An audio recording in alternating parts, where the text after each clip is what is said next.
Bienvenue au webinaire explicatif de l'atelier Full Veggie. C'est notre nouvel atelier qu'on offre ici. Je tenais vraiment envie de faire un webinaire pour vous expliquer en quoi consiste exactement l'atelier, pour être sûr que ça correspond à vos besoins avant de l'acheter.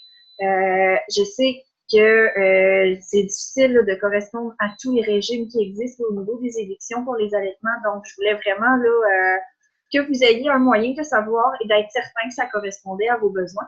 Je vous ai préparé ce petit webinaire-là. Ça ne devrait pas être trop long, là, une trentaine, 45 minutes au maximum.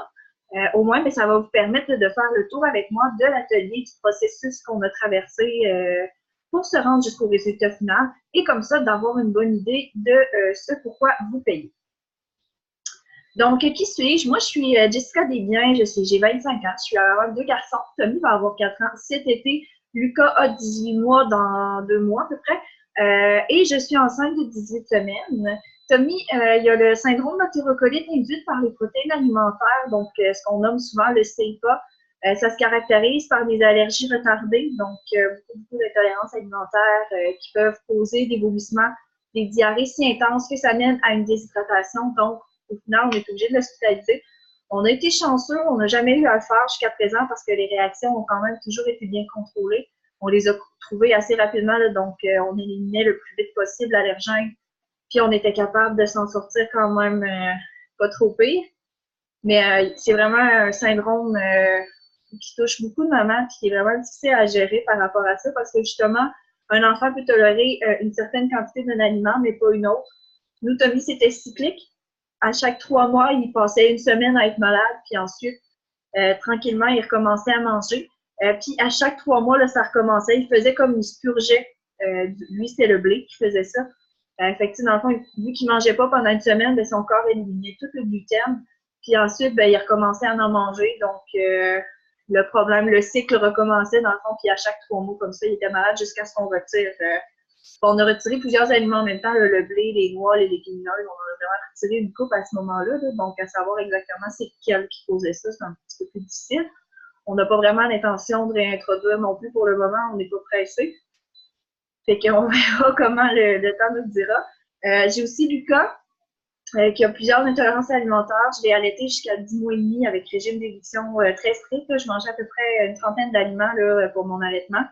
Fait que veux pas, quand on n'a pas beaucoup d'aliments, autant pour Tommy que pour Lucas, faut qu'on improvise, on apprend à transformer un aliment de plusieurs façons. Surtout que moi, Tommy, c'est un enfant qui a beaucoup de rigidité alimentaire, donc veux pas, dans ce temps-là, souvent ils sont plus rigides, ils sont réticents à goûter à des nouvelles choses, donc faut développer des techniques. Moi, je suis aussi allergique aux arachides, à la moutarde, aux noix, aux bouleaux, aux érables, à l'herbe à poux et à plusieurs médicaments. Et j'ai aussi syndrome d'allergie orale, donc c'est quand je mange des aliments qui sont crus, comme les carottes par exemple, j'ai des démangeaisons au niveau de la bouche, la gorge, la lèvre qui va enfler un petit peu. C'est ce qu'on appelle le syndrome d'allergie orale parce que c'est justement très localisé au niveau de la bouche et de la peau, autour justement là, de la gorge et de la bouche. C'est rarement dangereux, c'est plus désagréable. Au bout d'une trentaine de minutes, ça arrête habituellement. Des fois, ça peut s'étirer jusqu'à 2 heures, mais c'est vraiment, c'est plus désagréable. C'est des protéines qui sont détruites à la cuisson, donc j'ai pas de problème avec les carottes qui sont cuites, mais aussitôt que c'est cru, c'est moins agréable à manger quand tu te ramasses avec la bouche qui pique pendant 45 minutes après. Là aussi, on développe des techniques pour, on fait fermenter les aliments pour que ça soit une partie digérée. Donc, dans ce temps-là, ça ne cause pas le symptôme d'allergie orale dans mon cas. Donc, on improvise, on développe des techniques, puis on devient très curieux quand on vit avec des situations comme ça. Donc, notre parcours un peu, je suis tombée enceinte de Tommy quand j'avais 21 ans. J'étais encore étudiante en technique de bureautique, profil micro-édition intermédiaire. Donc, c'est pour ça que c'est moi qui fais tous les documents, le site web, les présentations et tout. Parce que j'ai étudié, dans le fond, c'est vraiment mon domaine de base. Mais quand j'ai eu Tommy, j'ai décidé d'ouvrir une garderie à la maison pour pouvoir le garder avec moi. Ça passe tellement vite les premières années que j'étais comme pas capable de me lancer dans le bain, de l'envoyer à la garderie et d'aller sur le marché du travail. Donc, j'ai fait comme ma mère a fait avec moi quand j'étais petite. J'ai ouvert une garderie. Puis finalement, ça a été la meilleure décision que j'ai faite parce qu'avec toutes ces intolérances, ces allergies qui se sont déclarées là, au fur et à mesure qu'il a vieilli, ça aurait vraiment été difficile à gérer là, en service de garde. Donc, je suis vraiment contente d'avoir pris cette décision-là. Ça m'a permis justement d'être avec lui aussi quand il ne filait pas nécessairement bien. Non, sérieusement, moi, ça m'a vraiment permis d'être avec mon fils. J'ai vraiment aimé ça. Puis en plus, ben, ça m'a permis d'être un peu plus à la maison pour faire des recherches, de m'informer aussi sur l'alimentation parce que quand Tommy n'allait pas bien, mon médecin à moi connaissait pas beaucoup les allergies, les intolérances alimentaires, là, donc elle n'a pas vraiment su nous aider. Il a fallu que j'aille vraiment chercher l'information moi-même. J'ai été sur différents groupes, j'ai fait beaucoup de recherches aussi. Je me suis renseignée, j'ai lu des livres, puis c'est comme ça qu'on a pu trouver la solution pour aider Tommy. Ça a été, dans le fond, on a fait un test d'intolérance IgG chez un naturopathe qui nous a permis là, de trouver les aliments à éviter. On a continué à faire des essais-erreurs ensuite là, après les résultats parce qu'il y a des faux positifs et des faux négatifs. Il faut vraiment, ce qui est le plus fiable, c'est vraiment notre sens de l'observation.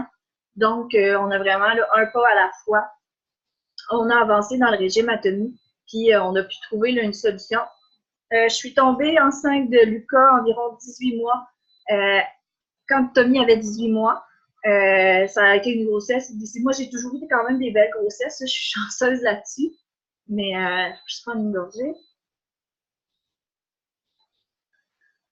Tommy, au début, ça a été vraiment très, très, très difficile quand j'ai accouché de Lucas. Ça a pris vraiment là, 2-3 semaines avant qu'il s'habitue. Il restait même pas sur le même étage que son frère, là, à part quand il était couché. Donc, ça a été une période assez difficile. Il mangeait pas beaucoup non plus. C'est vraiment une période où moi, je sens que j'ai eu une grosse période de découragement aussi. Là, il mangeait des compotes, du pain. L'alimentation typique d'un enfant rigide de 2 ans, il mangeait vraiment pas super bien, beaucoup de produits céréaliers, de féculents, très peu de légumes, très peu de fruits à part en compote. Il était très rigide au niveau alimentaire. Puis moi, je me disais, bon, c'est correct, ça va passer, il va finir par manger. Puis tout, je sais que finalement, rétrospectivement, quand je regarde la situation, c'est vraiment une période où j'ai abandonné avec la fatigue de la grossesse, j'y arrivais plus, j'arrivais pas à gérer. Mais après avoir accouché de Lucas, j'ai dû faire un régime d'éducation justement très strict, comme je vous expliquais avant, pour pouvoir l'allaiter. C'est vraiment là que j'ai décidé de reprendre en main aussi l'alimentation de Tommy. Donc, on a recommencé les essais-erreurs et on a commencé à mettre en place le régime GAPS. Le régime GAPS, c'est un régime qui vise à rééquilibrer le microbiote intestinal et, dans le fond, aider à la bonne prolifération des bactéries. Donc, ça aide aussi au niveau de la porosité intestinale. Donc, on est en processus encore en ce moment là, pour introduire ce régime-là à la maison.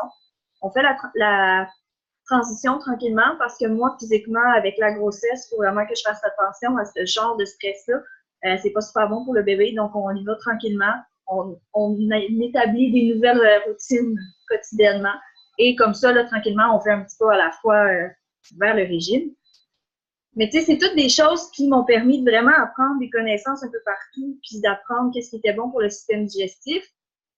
Puis grâce à ça, ben, j'ai vraiment pris conscience que mon fils devait manger beaucoup plus de légumes, que je devais commencer à en cacher un peu partout.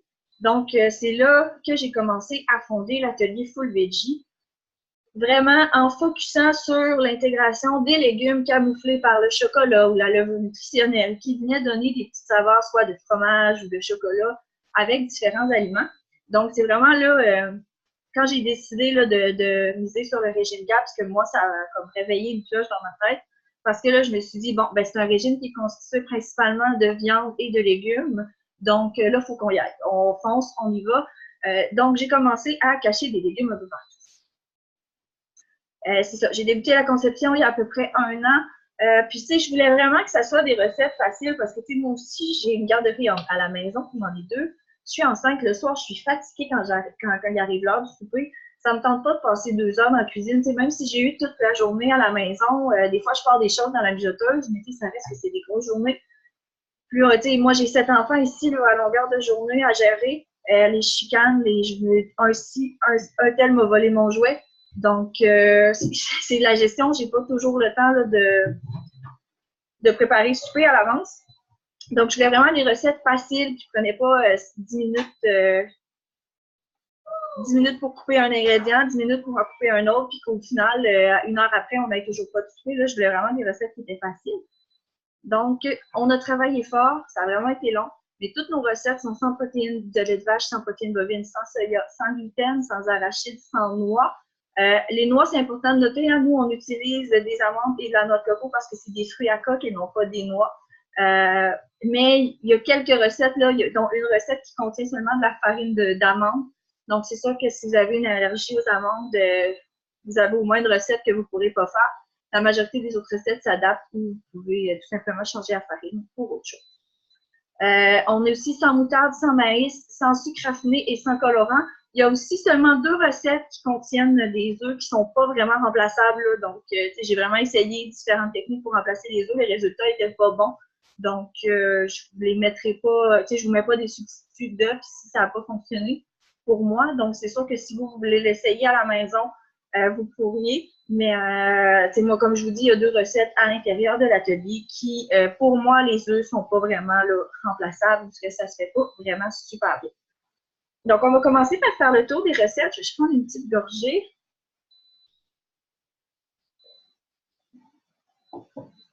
Donc, on va faire le tour des recettes une par une, puis je vais vous donner un peu les ingrédients principaux qu'ils ont à l'intérieur, puis qui sont non remplaçables. Il y a toujours souvent des remplacements, comme les gaufres, c'est une recette que les œufs ne sont pas remplaçables. Donc, les œufs figurent dans la liste des aliments que vous voyez à l'intérieur. Mais il y a beaucoup de recettes, justement, qui contiennent soit des œufs ou un remplacement qui fonctionne. Donc, vous allez pouvoir, là, dans ce cas-là, remplacer. C'est pour ça qu'il ne sera pas écrit nécessairement dans la liste des ingrédients. Parce qu'ici, je vous ai mis les ingrédients qui sont vraiment essentiels à la conception de la recette. Donc, pour les gaufres aux légumes, ça contient des carottes, de la patate douce, des courgettes, des œufs et de la farine. Ça donne environ 3 grosses gaufres qu'on normalement on divise à peu près en 2, sauf pour les ados qui peuvent en manger une, des fois même 2. Donc, c'est entre 4 et 6 portions à peu près pour une recette. Puis, selon votre gaufrier, en général, là, pour le temps de préparer la pâte et la cuisson, en 30 minutes, là, vous avez vos 4 à 6 portions. Donc, c'est vraiment quelque chose de raisonnable. Vous pouvez préparer la pâte aussi la veille, la laisser au frigo et vous aurez seulement à les cuire le matin. Ensuite, on a les pancakes au miel. C'est la deuxième recette où les œufs ne peuvent pas être substitués dû à la quantité. Donc, il y a 4 œufs dans la recette. Donc, c'est sûr que dépasser 2 œufs, là, ça devient très difficile. Quand on arrive à 4, c'est pratiquement impossible. Donc, c'est de la purée de légumes, du beurre d'amande, du beurre de noix, du beurre de graines, comme le beurre de soya aussi. Donc, tout ça avec des œufs. Donc, ça va donner les pancakes aux légumes. Donc, la purée de légumes, c'est vraiment le fun, cette recette-là, parce qu'on peut faire des crêpes de plein de couleurs. On peut prendre de la purée de betterave, de la purée d'épinards, de la purée de courge, de la purée de patates douces. On peut vraiment s'amuser avec les différentes couleurs. On peut faire une moitié de crêpe d'une couleur, une moitié de crêpe de l'autre couleur. Il y a vraiment de quoi s'amuser avec cette recette-là. De mélanger les saveurs aussi pour obtenir quelque chose de plus piquant, plus doux. On peut rajouter des épices pour que ça soit salé aussi. Même si c'est au miel, ben, on peut tout simplement omettre le miel de la recette pour avoir un pancake qui va être plus salé que sucré. Donc, c'est vraiment une recette qui est super versatile. Puis, je vous explique tout comment la modifier aussi à l'intérieur de la télé. Il y a notre mélange aussi qui s'appelle The Superstar. Moi, c'est vraiment mon mélange de viande hachée là, que j'ai ici tout le temps. Moi, je ne congèle plus ma viande hachée straight normale. Je prépare toujours ce mélange-là avec tout mon paquet de viande hachée quand je l'achète. Puis ensuite, je congèle en portions. Donc, ça me permet vraiment d'introduire les légumes partout. Et qu'on ne le voie pas trop là, avec les enfants, ils s'en rendent même pas compte. Donc, c'est un mélange, c'est pratiquement 50% viande, 50% légumes. Moi, je vous ai listé des légumes ici, donc champignons, épinards, oignons, ail, carottes, courgettes, tomates, mais on peut vraiment s'en aller là, dans les horizons qu'on veut. On peut à peu près mettre tout ce qu'on veut là, dans ces boulettes-là. C'est sûr que les légumes racines vont donner un goût qui est plus fort. On peut même mettre du brocoli à l'intérieur qu'on vient camoufler avec du fromage râpé, du faux fromage râpé. Donc, c'est vraiment là d'y aller avec votre imagination pour ce mélange-là. C'est vraiment une inspiration de base. Et vous poussez ça plus loin par la suite. Avec le mélange Superstar, on peut faire le macaroni à la viande full légumes. Là encore, c'est environ, il y a à peu près 1/4% de viande et le reste, c'est des légumes. Donc, c'est vraiment très, très peu concentré en viande, même si c'est un macaroni à la viande. Mais à cause des champignons qu'on vient rajouter dans notre mélange et des différentes saveurs, ben, ça vient vraiment ressembler à un macaroni à la viande bien ordinaire qui ne contient pas de légumes. Donc, on prend notre mélange Superstar, les pâtes alimentaires de notre choix, du céleri, des poivrons qui sont facultatifs d'ailleurs, les poivrons, parce que moi ici, Tommy et moi, on ne les digère pas du tout. Donc, le poivron peut être facultatif. Et du nectar de coco, qui est le naked coconut ou le coconut aminos qu'on voit souvent là, au magasin tel que Avril. Avec le mélange aussi de Superstar, on peut faire les galettes de saucisses à déjeuner, donc les galettes style Tim Hortons ou McDo. Ça peut être intéressant, on en fait plusieurs qu'on congèle cru et le matin, quand on est pressé, on fait sauter ça dans la poêle avec un œuf d'un côté, on empile tout ça avec une tranche de faux fromage sur une tranche de pain. On peut manger ça, on peut même faire cuire le jaune là, pour éviter les débordements quand on le mange vite fait sur le coin du comptoir. Mais c'est vraiment super pratique. C'est riche en fibres aussi parce qu'on vient rajouter à notre mélange Superstar des flocons de céréales qu'on vient mettre sur une tranche de pain qui est permis. On essaye de prendre un pain de céréales avec beaucoup de nutriments aussi, c'est vraiment important. Donc, c'est vraiment quelque chose qui peut nous permettre d'avoir des protéines au déjeuner et d'avoir un déjeuner qui est plus complet là, que le fameux bol de céréales qu'on va manger bien souvent quand on n'a pas le temps. Avec notre mélange aussi de Superstar, on l'enrobe de bacon et on ajoute du faux fromage cheddar pour avoir un pain de viande cheddar bacon sans cheddar, évidemment.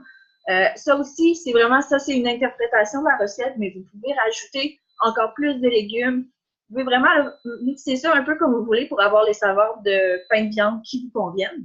Nous, ici, celui-là, c'est vraiment un classique, donc je coupe le faux fromage en gros cubes pour que quand on coupe, on pogne des gros morceaux, des gros coulées de fromage. Les enfants trouvent ça bien drôle, ils adorent ça.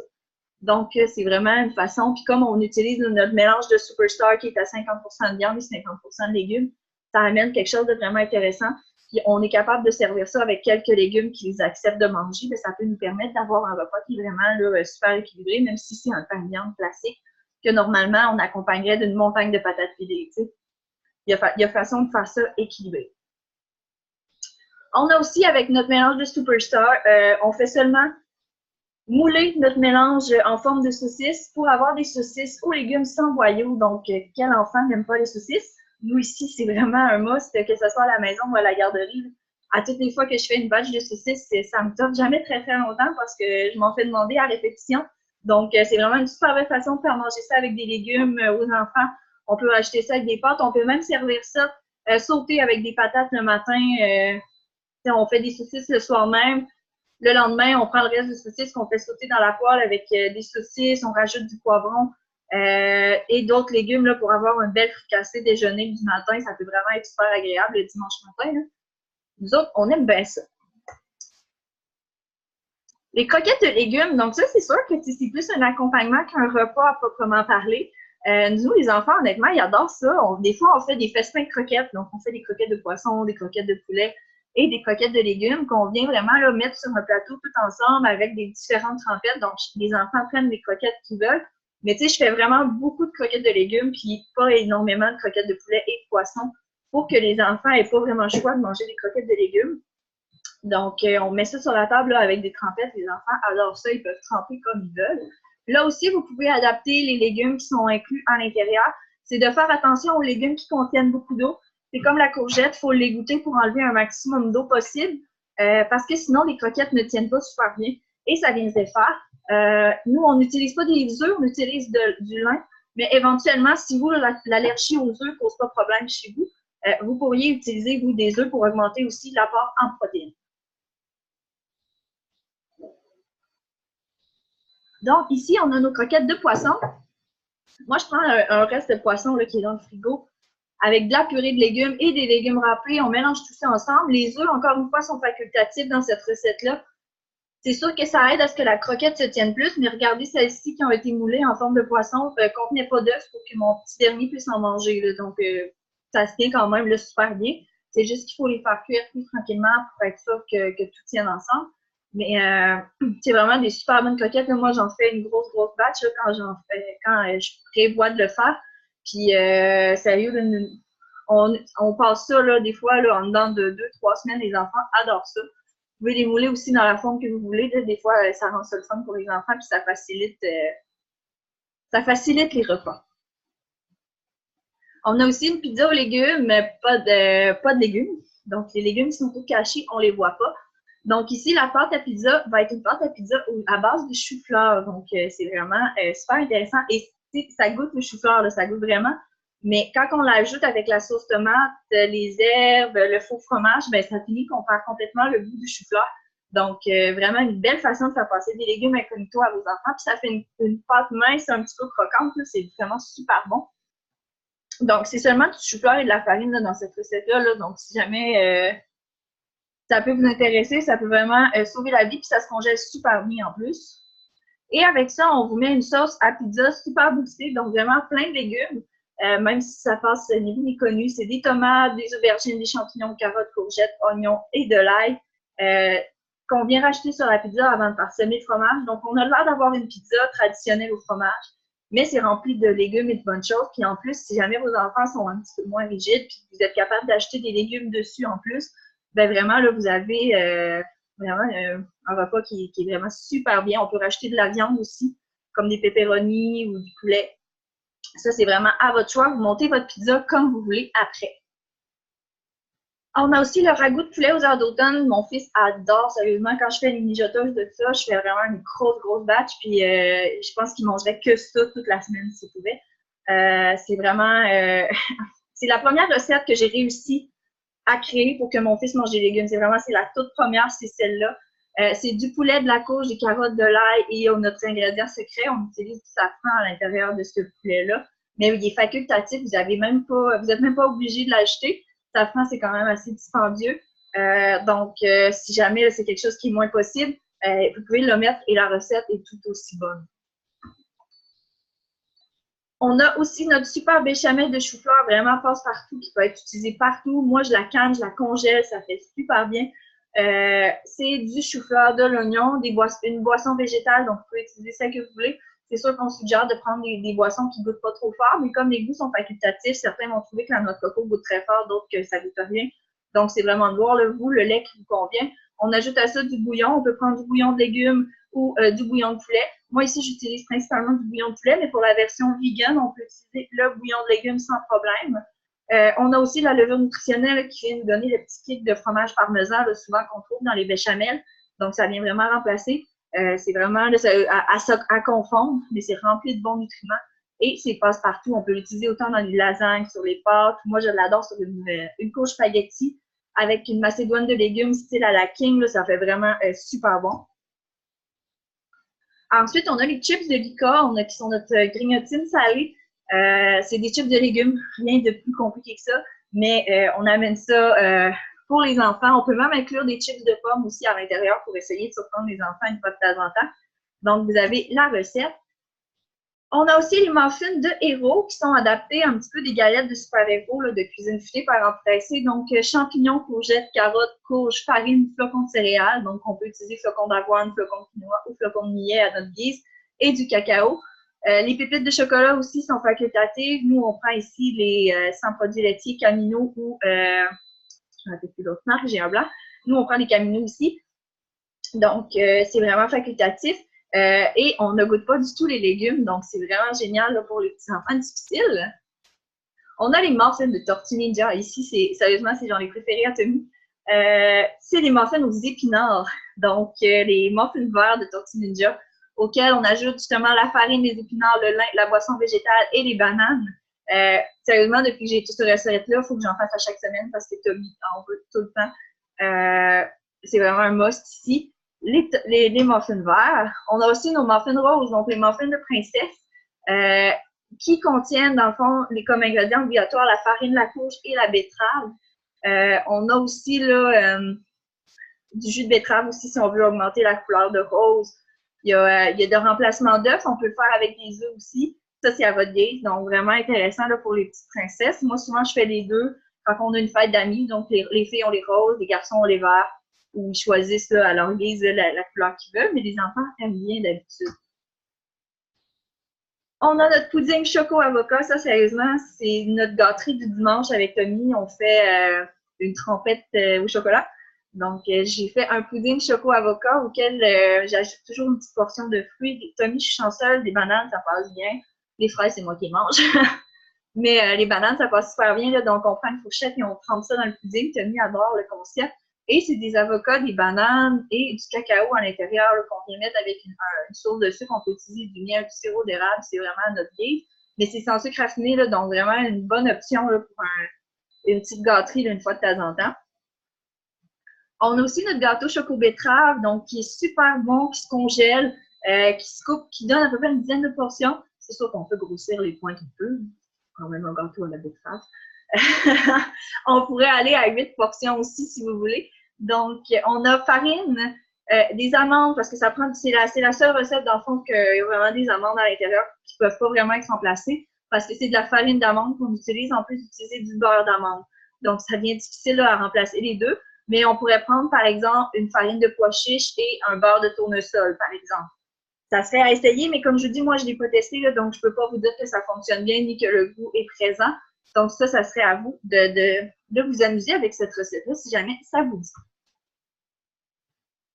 Notre brownies à l'avocat, vraiment ça aussi, un autre classique à Tommy comme dessert là, quand on a une belle journée côté légumes. Ça arrive pas très, très souvent, je vous dirais, mais une fois de temps en temps, quand on a une belle journée qui accepte surtout de goûter un aliment différent, là, on change le brownies, on sort le brownies là, puis on célèbre un petit peu. Donc vraiment, là, c'est avec de la farine de coco, du cacao, de la courge, des avocats, il y a plein de bonnes choses là-dedans.